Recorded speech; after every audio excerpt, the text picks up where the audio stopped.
presented by ASCII Music present.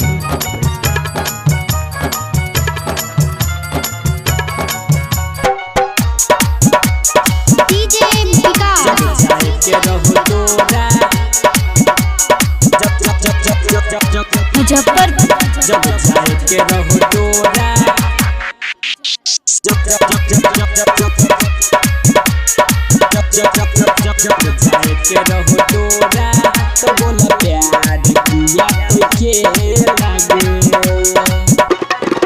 के हरम जादी सनम देला दिलवा में गम सनम देला दिलवा में गम गे हरम जादी सनम देला दिलवा में गम गे हरम जादी सनम देला दिलवा में गम हरम जादी सनम देला दिलवा में गम छोड़ी दोसर से दिलवा लगे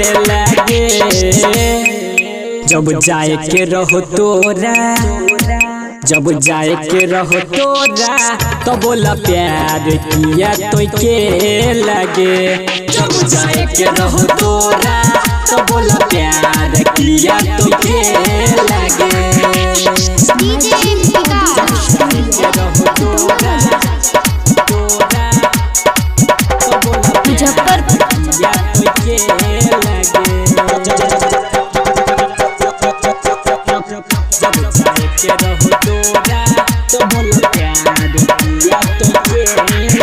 हमरा दिलवा में के दर्द तुगे खोजल लही तो दोसर मरद तुगे हमरा दिलवा में के दर्द तुगे खोजल लही तो दोसर मरद तुगे छोड़ी मिलत के मौका दो देला हमरा धोखा खंजर दिलवा पे मार तू दे लगे जब जाए के रहो तोरा जब जाए के रहो तोरा तो बोला प्यार किया तू के लगे जब जाए के रहो तोरा तो बोला प्यार किया तू के लगे DJ Vikas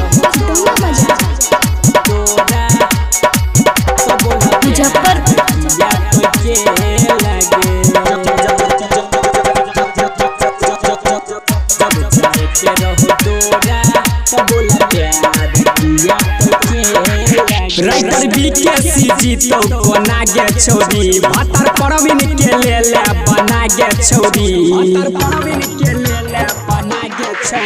आस्की अखिलेश जीतो को नागे छोड़ी भातर परवीन के ले ले बना गे छोड़ी कहो देव सुनील तोरा देलही के दिल केहन हर जाई तू भगे लगे जब जाए के रहो तोरा जब जाए के रहो तोरा तो बोला प्यार किया तू के लगे जब जाए के रहो तोरा तो बोला प्यार किया तू के लगे।